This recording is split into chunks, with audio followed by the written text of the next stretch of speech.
Salam uşaqlar, bugünkü dərsimiz 20-ci əsrin əvvəlində sənayenin vəziyyəti və yeni aqrar qanunlarıdır. Sənayenin vəziyyətinə baxaq, 1900-cü illərdə iqtisadi böhranın neft sənayesinə təsiri necə idi? Neft sənayesinin inkişaf zirvəsinə çatmışdı. Quba, Şamaxı, Cavad qəzalarında neft çıxarılması başlanılmışdı. Dünyada istehsal olunan neftin yarıdan çoxu Bakının payına düşürdü. Rusiyanın duru yaran zamanı tələbat tam şəkildə ödənilirdi və Bakının neft quyuları kapitalistlərin çox sərvət qazandırırdı. Lakin 1900 və 1903-cü ildə dünya iqtisadi böhranı Azərbaycan neft sənayesinin bütün sahələrə mənfi təsir göstərdi. Çox sayda kiçik və orta müəssisələr iflasa uğradı. Neft və neft məhsulları satışı azaldı və durğunluq başladı. Neft sənayesində istehsalın təvəkküzləşməsi prosesi gücləndi və neft çıxarılması emalı inhisar payı artdı. İqtisadi böhran nə idi? Həddən artıq əmtəy istehsalı ilə bağlı tələblə təklif arasında uyğunsuzluğun yaranması və istehsalın təxris edilməsi idi. 20-ci əsrin ilk 10 ilində neft qiyməti 8 dəfə bahalaşmışdı. Bunun səbəbi nə idi? Yeni neft quyularının qazılmaması, neft şirkətlərinin geoloji kəşfiyyat işlərini aparmaması, yeni neft şirkətlərinin suni şəkildə neft qıtlığını yaratması və yeni texnika və texnologiya tətbiqinə az diqqət yetirilməsi idi. Birinci Dünya müharibəsi ərəfəsində ölkənin neft sənayesinin vəziyyətinə baxaq. 1912-ci ildə Oil İnsaf Birliyi yaradılmışdı. Şimali Azərbaycan neft sahəsində xarici və rus kapitalları ağırlıq edirdi. Milli sahibkarlardan yalnız Musa Ağayev və Şəmsi Əsədullayevin şirkətləri 20 iri neft şirkətinin sırasına daxil idi və Azərbaycan neft hasilatı və onun emalı satışı iri inşaat birlikləri olan 20 firmanın özünə birləşdirən şirkətlərin əlində cəmləşmişdi. Bunlar hansılar idi? Birinci Nobel qardaşları, ikinci Oil şirkəti və üçüncüsü Shell şirkəti idi. Şimali Azərbaycan Rusiya və Avropa əsas neft ixrac edən ölkəsi idi. Digər ölkələrin neft sənayesinə yeni və daha güclü məxsuslar, elektrik motorları geniş tətbiq olunsa da, Bakının neftinin 4/5 hissəsi ölkə məişətlə çıxarıldı. Bunun nəticəsində Azərbaycan neft istehsalı ikinci yerə düşmüşdü artıq və birinciliyi ABŞ-a keçmişdi. 20-ci əsrin əvvəlində Şimali Azərbaycan yüngül yeyinti və digər sahələr nəqliyyat və rabitə inkişaf etmişdi. Çox sayda sənaye sahələri fəaliyyət göstərirdi. Ağır metalurgiya sahəsinə baxsaqsa 20-ci əsrin əvvəllərində Şimali Azərbaycanın ağır metalurgiya sahəsində ülkə inkişaf mərhələsinə çatmışdı. Bu sahədə əsas yeri mis filizi istehsal tuturdu. Lakin 1900 və 1903-cü ildə baş verən dünya iqtisadi böhranı da ağır metalurgiya sahəsinin inkişafına həcməsinə səbəb olmuş və Siemens qardaşları şirkətinin məxsus olan aşağıdakı müəssisələr Rusiya və Almaniya keyfiyyətli mislə təmin edirdi. Gədəbəydə mis əritmə zavodu və Qalakənddə mis təmizləmə zavodu. Bu dövrdə ağır metalurgiya sahəsi aşağıdakı yeni inkişaf tətbiq edildi. Gədəbəydə mis mədənlərinin almazla qaz məhsulu tətbiq olundu. Filiz çıxarmasında ağır eləməyin elektrik enerji işləv etdi və Qalakənd üzərində 2 tribunlu elektrik stansiyası tikildi. Metalurgiya sahəsində inhisarlaşma prosesi başladı. 1907-ci ildə Rusiyada 7 iri mis zavodu mis sindikatını yaratdı. Gədəbəydə mis əritmə zavodu bu insanlar tərkibinə daxil oldu və bu Azərbaycanda ağır metalurgiya sahəsində inhisarlaşma prosesinin başlanğıcını göstərirdi. Sindikat nə idi?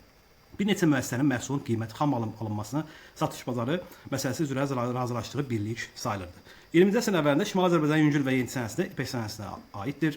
Cənubi Qafqazda ipək sənayesinin mərkəzi yenə də Şəki şəhəri idi. Rusiya, Fransa və İtaliyada ipək parça fabrikini təmin edirdi. Pamıq təmizləmə sahəsində baxsaq isə Cənubi Qafqazda istehsal edilən məhdud, yəni çiğsiz pambıq 4/3 çoxu Şimali Azərbaycan payına düşürdü. 1914-cü ilin məlumatıdır.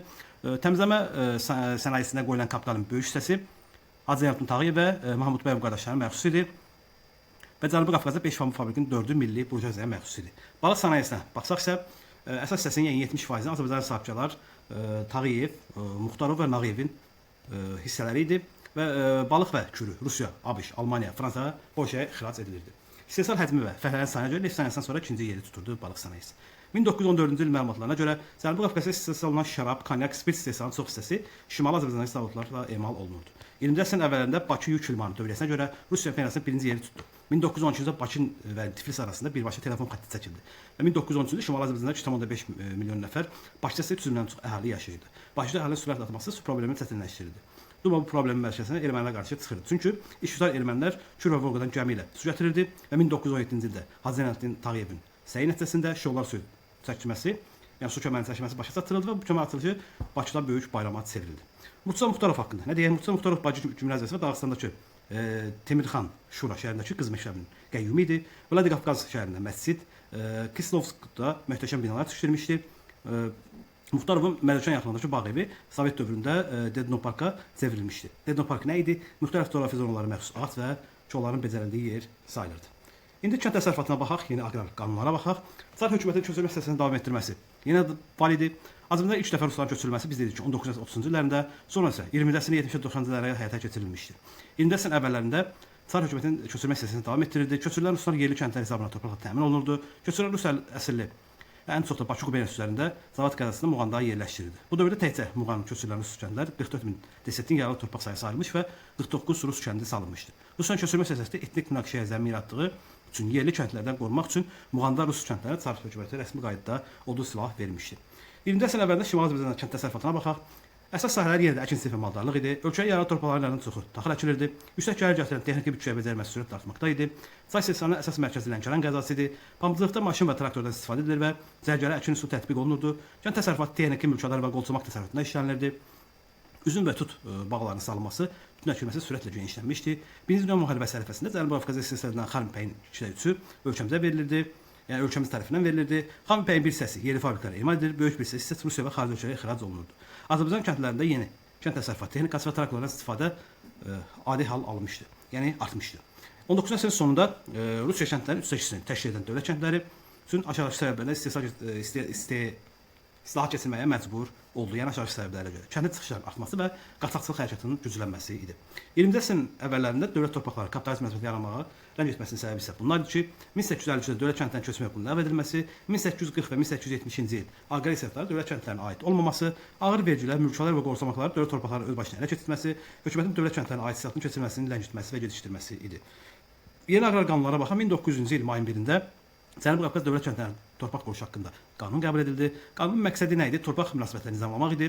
Mahiyyəti isə dövlət kəndlərinin icma torpaqlarının nəsil istifadə hüququ verilirdi. Çarlizm bu qanunla bu sahədə ilk addım atmış olurdu. 1900-cü il mayın 1-də qanuna əlavə olaraq 1903-cü il 21 apreldə kəndli əsasnaməsinə əsasən kəndlərin nəsil istifadə verilən torpaqlar sənədlərinin müəyyən edilməsi qaydası müəyyənləşdirildi. Kəndlərə əlavə torpaq payı verilməsi, çəmən, otlaq, meşələrdən onlara pay ayrılması nəzərdə tutulur ki, bu isə bir yenilik idi. 1921 aprel əsasnaməsi tətbiq edilməsindən sonra qolçomaqlar yararlı torpaqların çox hissəsini ələ keçirərək dövlət kəndlərinin təbəqələşməsini dərinləşdirdilər və kəndlilər vəziyyəti daha da pisləşdi. Çünki yararsız torpaqlar, pay torpaqlara əlavə edilməsi nəticəsində vergilər daha da artırılırdı. Və 1901 may 1903 21 aprel əsasnaməsinin məhdudiyyəti nə idi? Kəndli torpaq quruluşunu həll etmədi. Və 1903 əsasnaməsi 1947 və 70-ci il satılan fərqi isə dövlət kəndlərinə aid edilirdi. Kəndlərə əlavə torpaq payı verilməsi nəzərdə tutulurdu, çəmən, otlaq və meşələrdən pay ayrılması nəzərdə tutulurdu. Daha sonra 1912-13-cü ildə aqrar qanunlar var. Çar 2-ci Nikolayın Cənubi Qafqaz qüvvələrinin torpaqlarının məcburi satın alınması haqqında qanun imzaladı. Sahibkar kəndlərə aid edilən bu qanun qüvvəyə mindi və mahiyyəti nə idi bu qanunun? 1913 yanvarın 1-dən sahibkar kəndlərin müvəqqəti mülkiyyət vəziyyətində mükəlləfiyyət daşımağa azad olundular və kəndlər xüsusi mülkiyyət elan edilmiş pay torpaqlarını məcburi satın almalı və öz mülkiyyətinə keçirməlidir. Dövlət xəzinəsindən kəndlərə əvvəldə torpağın pulu bir dəfəlik bəylərə və köçkü sahiblərə ödənilir. Kəndlər isə bu torpağı 6%-də 20 il müddətində dövlətə ödəməli idi. Pay torpaqlarına salınmış bağ yerlərinin əvəzinə pul ödənilmirdi. Kəndlər çəmən, otlaq və meşə sahəsi ala bilməzdilər. Əkinçilik üçün yararsız torpaqlar kəndlərin mülkiyyətinə pulsuz keçirdi. Su arxaları mülkədarların xüsusi mülkiyyətində qalırdı. 1913-cü ildə verilmiş başqa bir qanuna görə isə 1870-ci il siyasətinin keçirilmədiyi Dağıstan, Zaqatala isə o cümlədən Dərbənd bölgəsində sahibkar kəndləri feodal asılından azad edildi. 1912-13 aqrar qanunların məhdud cəhətləri nə idi? Sahibkar kəndləri uzun müddət dövlət xəzinəsinə borcluya çevirdilər. İslahat dövlət kəndlərinə aid edilmədi və Rusiya imperiyasının dağılana qədər dövlət kəndləri xüsusi torpaq mülkiyyətinə sahib ola bilmədilər. 1912-ci il qanunu 1870-ci il kənd fərqli cəhəti nə idi bu islahatların? Sahibkar kəndləri bütün mülkiyyətlərdən azad edildilər və torpağın kəndliyə satılması məcburi idi. Buna görə də dövlət kəndliyə maliyyə yardımı göstərildi. Və 1912-13-cü il aqrar qanunun əsasında və əhəmiyyəti nə idi? Kəndlərdə sosial təbəqələşmə gücləndi, qolçomaq və fermer təsərrüfatının inkişafı üçün şərait yaratdı. Kənd təsərrüfatına kapitalist münasibətlərin inkişafı təkan verdi. Sahibkar kəndlərin müvəqqəti mülkiyyətdən azad olundular və sahibkar kəndlərin pay torpaqlarının xüsusi mülkiyyətinə keçirə bildilər. Dərsimiz bu qədərdir. Ümidvaram sizin üçün faydalı olar. Sizə uğurlar arzulayıram.